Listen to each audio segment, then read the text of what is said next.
YouTube. This is the Duke kicking it with Jesus tonight. Thank you for joining me for another amazing old school bike build.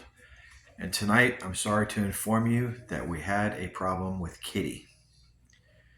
Yes, she required surgery because she ended up developing an infection which almost turned septic.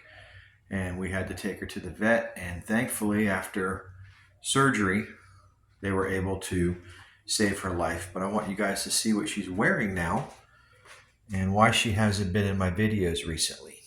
Okay guys, there she is. Kitty, say hi to everybody, honey. There she is. She's got to wear this really doofy thing on her head. Yes, she does, but she's okay. Yes, they're doing that because she had to have a little incision done here. She got an infection. But you can see that she's doing all right $3,000 later. Oh, that's a good girl. Yeah. See, they shaved her all up. And she just can't wait to get this big ass, I don't even know what you call this thing. Looks like a satellite dish. But that's what she's got to wear now.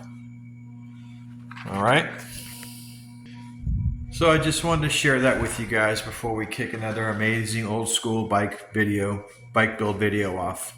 So join me up in my bike loft. See you in just a second. All right, guys, we're up in the loft, the workshop, Wonderland. And tonight's feature episode is going to be on how do you properly set up a BMX bike for a larger male rider. Because most of us are 5'10" and above that ride these bikes. And now we're probably twice the weight that we were back in the 1980s. We're probably around 140 pounds in, and we're all probably well around 200 now. So maybe not twice as much weight, but 50% more. And two of the things you're going to have to do to adapt if you're going to want to ride around on a 20-inch kid's bike is you're going to have a large seat post and a large set of sweeping handlebars. Unless you just haven't grown since 1985. If you're like Michael J. Fox, then you don't need to worry about this. But I'm going to show you what a difference just a set of handlebars is going to make on the ease of riding a bike if you're a longer or taller person. Because handlebars are the biggest component on a bike that can make it or break it. If you've got the right bars set up on a bike, you can really enjoy riding it. However, the bars are just too small. It's going to make life hell for you, and you're not going to want to ride that bike. So we're going to start out looking at two Cook Brother bikes I have that are set up almost the same, but the difference is the handlebars, and you're going to see right off the bat what I'm talking about. And then we'll go into a couple of other brands, a couple of GTs and a couple of Mongooses, and I'll show you how that extra 6 inches really does make a big difference. All right, guys, so let's take a look at these two Cook Brother racing bikes. Now, when you look at them from the side, you can see that the height of the frames are exactly the same. Okay, we have the same height off the ground basically, the same type of laid back seat post configuration, the same seats. Heck, the stems are even set pretty much at the same height. But the difference in the handlebars is substantial. And you can see looking at the front, with the Cook bars, how nice they sit up in a big sweep compared to an old set of Race Inc. anodized aluminum bars, which these are not mini bars, these are standard bars. But you throw a set of older Cook bars on here with a much bigger sweep on the hand, and you can see how that just makes a huge difference. Okay, just with the handlebars on these two bikes. This is going to be the bike that the 5'10" and above guy is going to be able to ride without an issue. This is the one the guy that's between 5'5" and 5'8" is going to be able to ride. But what they both require is a laid back seat post to get you a few extra inches of leg length. And, with a configuration like this, you can ride that. Now, coming over to these GTs, you're going to see the same thing here. This 84 has a set of GT bars, and then look how low they sit compared to the 82. Now the difference is I have this tough neck all the way down pretty much. If you take a look at it, it's almost on the frame, okay? Whereas this one is coming up several inches.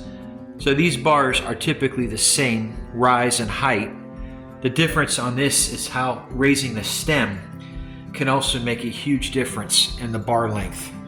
I lowered that one so I can show you just by raising the stem, you can really make this bike much more comfortable for a large rider, especially if you throw a laid back seat post on it like this one. This one's set up more for a small rider. It has a standard straight seat post and the stem is pretty much slammed all the way down on the frame. Whereas this one is set up for a person more my size, okay, 5'10" to 6'1", 6'2". And then you've got variations like these nice freestyle bars that you can throw on a bike. They give you a lot of sweep on the hands, just like the CW bars. They give you a lot of sweep. Most freestyle bars from that era, you're going to see the same thing, okay, on a lot of them. They have a lot of sweep. FS1 bars, a ton of sweep on them. Let's not even talk about these crazy Schwinn bars. That's the 8 bar, nothing but sweep. And then you've got these old FMFV bars. You've got some other GT type, Mongoose type bars like the Ashtabula bars that were made in Ohio. There's different variants of those. Some of them are higher than others. This would be for a standard kid, probably a 125-pound rider. This would be for a more larger kid. That's why you got bigger bars on this and a bigger stem. But then you go back down to a set of standard small bars and then back up to a larger set of Mongoose bars. So even Mongoose made variations in their handlebars. Predators all came with imitation CW bars and they're all huge. They've got a lot of sweep and a lot of rise. So larger riders can ride those easily. Okay.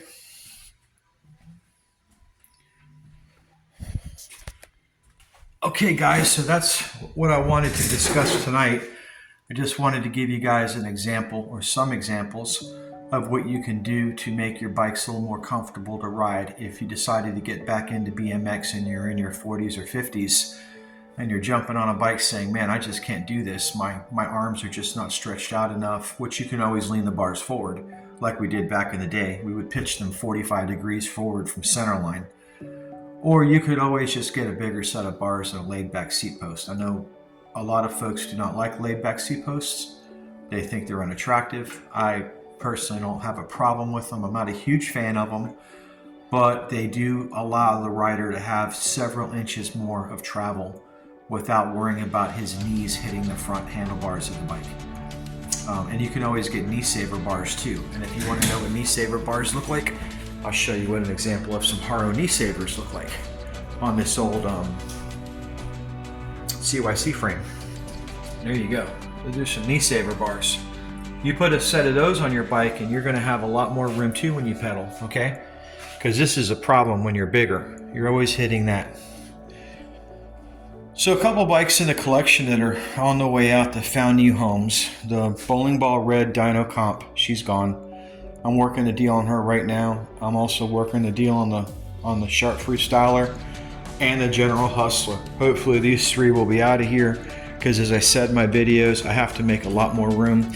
I still have this amazing Huffy flatbed for sale if anybody wants to pick this bike up for a nickel. It is a really nice Huffy. I've done a video on this. You can see the quality that went into the construction of this bike, and you can pick this bike up for $500 or $500 plus shipping, whatever you guys want to do. I'm giving it away. The same thing with this badass pink chocolate 1983 Schwinn Predator. As I mentioned in my other video, there's no hand brakes on this bike, but it does have a Bendix rear brake. Okay, it does have brakes, just not hand brakes. Let me clarify that because some people were confused in my last video. This bike is another $500. Give me a nickel, this bike is yours. If you need it shipped, bike flight's an extra $150. I'll get it to your front door if you're in the continental United States. Okay, I'm looking to move the Schwinn Orange Crate as well.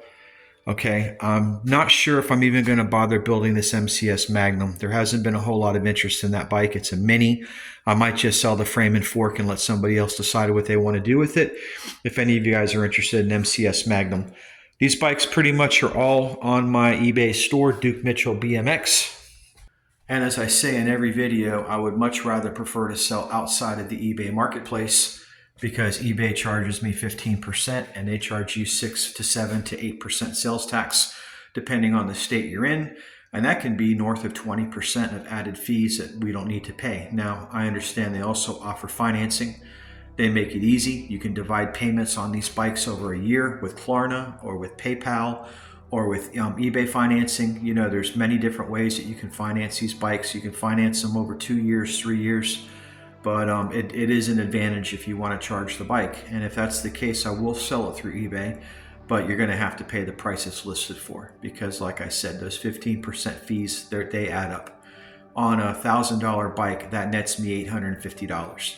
And they take a percentage of the shipping too. So if I charge $150 for shipping, I get $120. They take 15% on the shipping as well. They have gotten really abusive with their fees. And as a result, they've lost a lot of good sellers. There's people I'm friends with that won't even waste their time selling bikes on there anymore.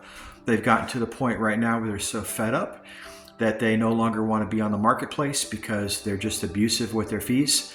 And they want to not only charge you 15%, or actually now it's up to 16%, but they want to sell you placement for even more money, which will put you on the search engine in a higher position than your competitors.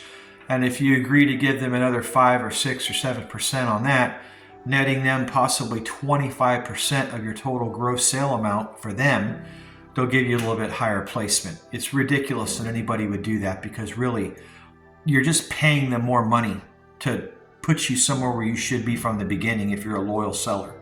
There's no reason to let them exploit you for 24% to try to sell your bike quicker. Personally, I don't care how long it takes for these to sell, because I really don't want to sell any of them. But, you know, I realize that you do have to pass some bikes on when you're sitting on 34 bikes. And I have too many bikes. But I'm not the type of seller that just has to get rid of these bikes. These bikes have been in my possession for quite a long time. And I like them. And I like coming up here at the end of the day and just sitting up here and looking at these bikes. And every single one of them triggers a memory of a warm, safe place when I grew up in this country. And things were so simple. It was a simple time. It was a time before tolls on the highway and SunPass and red light cameras on every damn liberal city in America, taking a picture of your plate on your car, even if you make it through the intersection on the yellow light, and just trying to find 1,000 ways to beat the working man into the ground and just won't let him get a leg up on the horse. Getting you on the way to work, getting you on the way home, getting you on your car insurance, getting you on your homeowner's insurance, getting you on the inflated prices at the grocery store. Folks, $1 ain't worth diddly squat anymore. These bike prices you may seem are high, but that dollar bill isn't worth dick.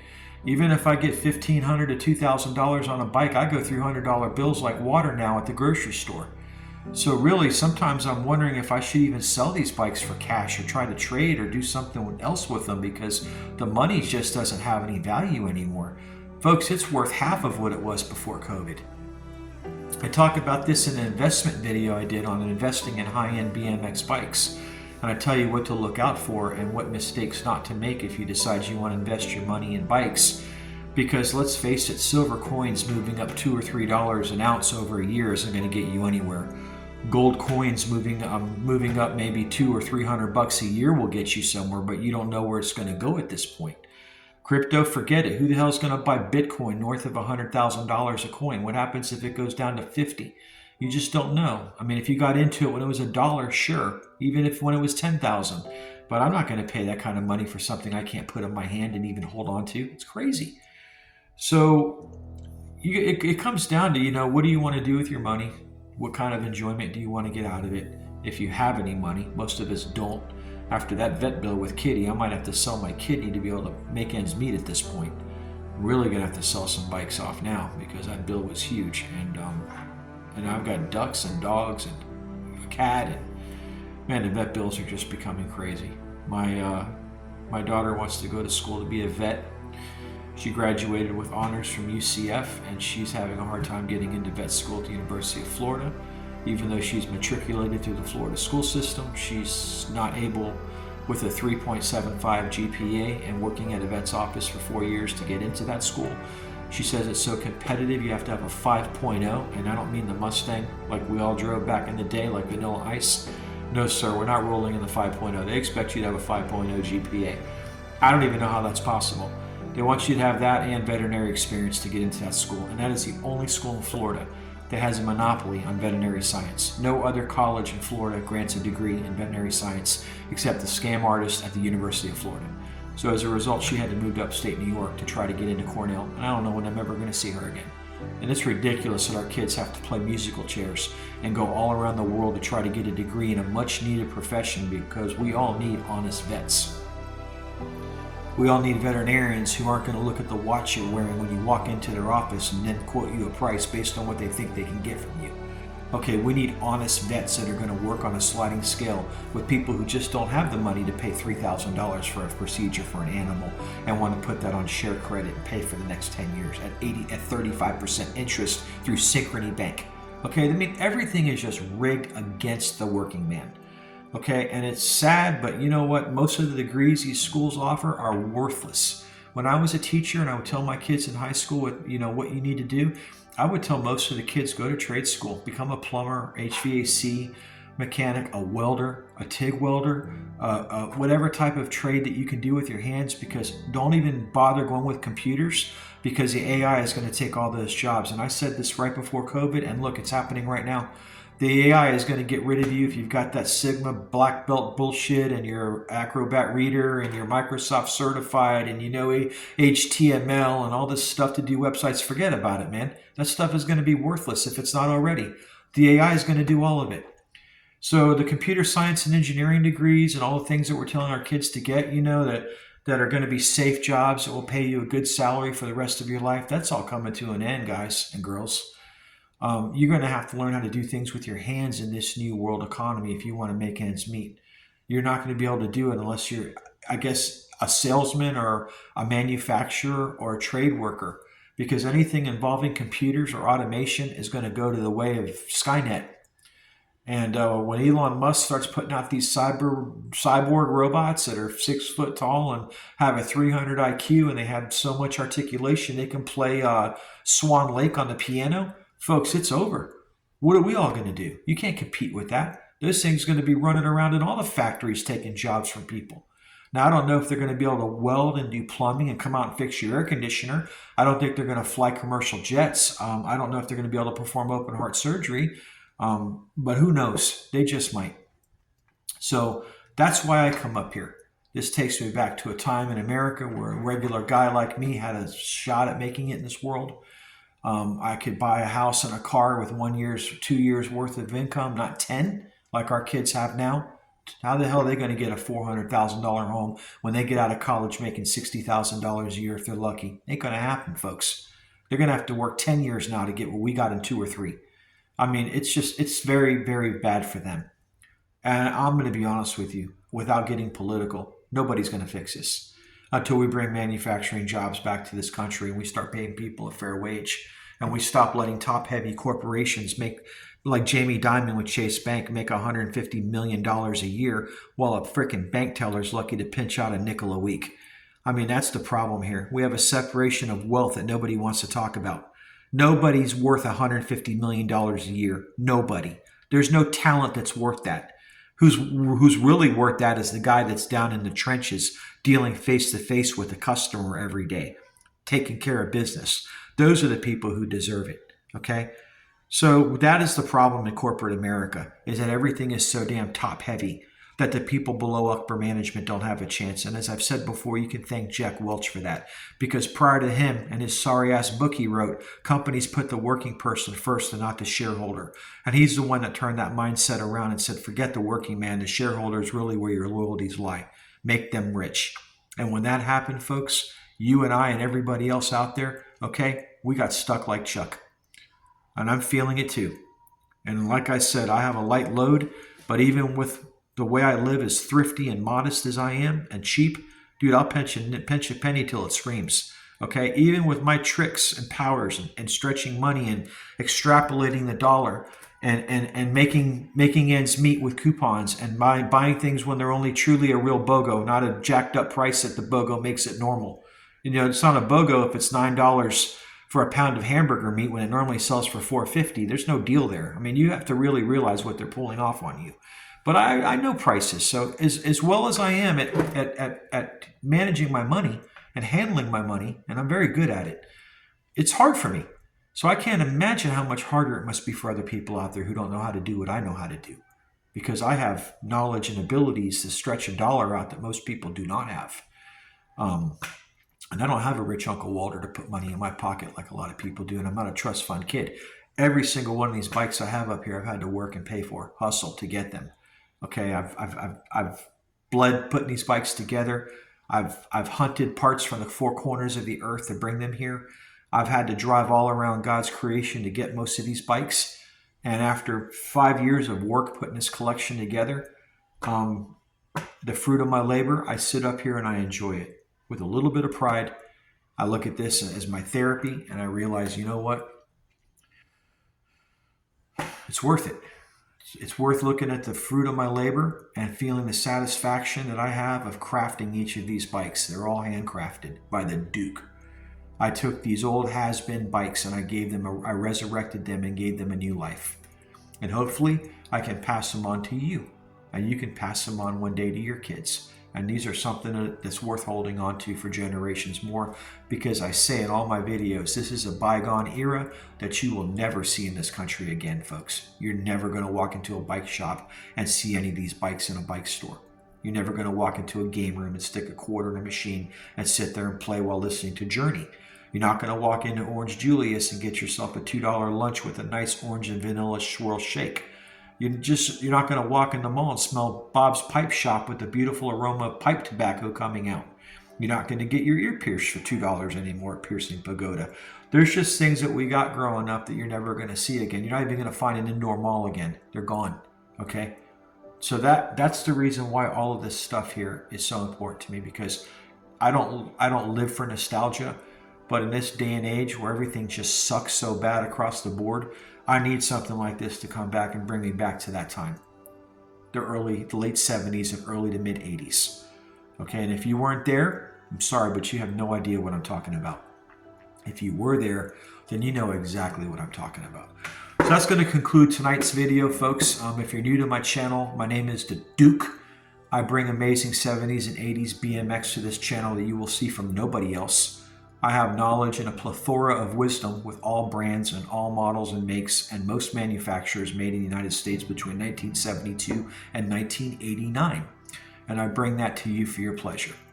Many of my videos can be referred to for technical knowledge. I give very technical descriptions and reporting in most of my bikes that get down to things well beyond the layman's knowledge.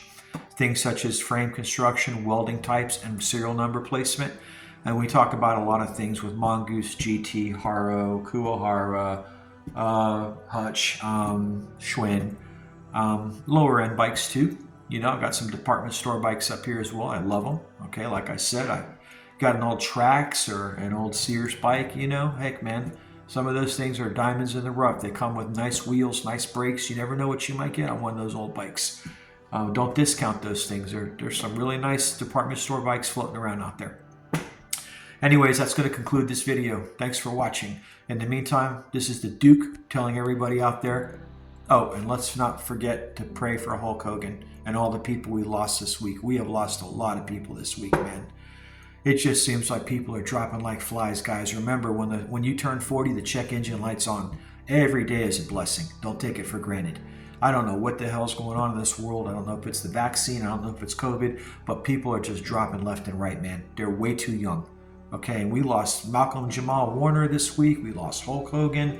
I mean, we've lost a few people, okay? And a lot of these Reuters and people working out, man, they're dying in their 40s now, okay? So if you're in the gym and you're into working out, man, that TRT and that Tran and that Dianabol and Winstrol and all that garbage, man, stop taking it. Be like the Duke. You don't want to lose your hair. Stop taking testosterone supplements, because all that's going to do is shrink your balls to raisins and make you bald on your head and grow hair on your back, and that ain't cool.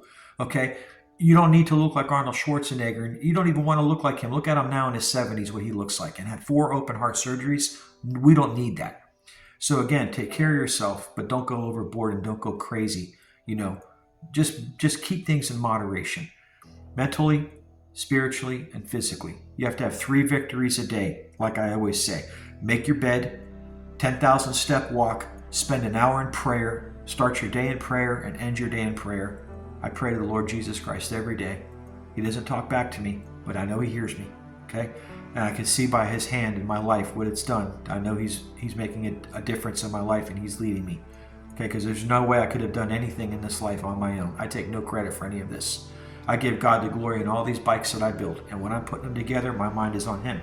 I don't put this before him, okay? This is just a supplement. When I put these bikes together, I thank him for the alloys and the materials that he made on this earth, and the different types of rubbers and the different types of nickel and zinc and chrome and steel and iron and aluminium and all the different things that he put in the earth, these raw materials that form these beautiful bikes. But they're not idols. I don't worship them. This is not Baal, okay, or Molech. These are just bikes. I'm not taking them with me. They're not going to leave this earth when I go. And I don't want them in heaven because I got better gifts up there waiting for me than this. Much better. All right, guys, that's going to conclude this video. 3 victories a day, bunch of steps. Take it easy in the gym. Spend some time in prayer. If you're single like me, and after marriage, 2 decades, 3 decades, you found yourself alone because people want to go their own separate way, you know what? Don't rush back into another relationship, man. Women today are just not worth it. They are not worth it. Stay single, get your head together, get your life back on track, and then when God wants to bring the right one into your life, he will. You don't need to go to a bar or a club looking for this, because it is not going to be there. It's always when you're not looking for it that it comes across it intersects with your pathway. When you're looking for it, you're going to deal in lust and in the heart, and you're going to find the wrong thing every time. And I'm learning that now. Believe me, I don't want anything to do with most of these women from this era. I really do not. It is just so much aggravation, man. I'm going to wait for Elon Musk to come out with one of these dolls, and I'm going to get one that looks like Pamela Anderson that has a 300 IQ and an on and off button. That's going to be my next soulmate. So that's going to be it for this video, guys. That's the Duke's words of wisdom. And again, stay rad.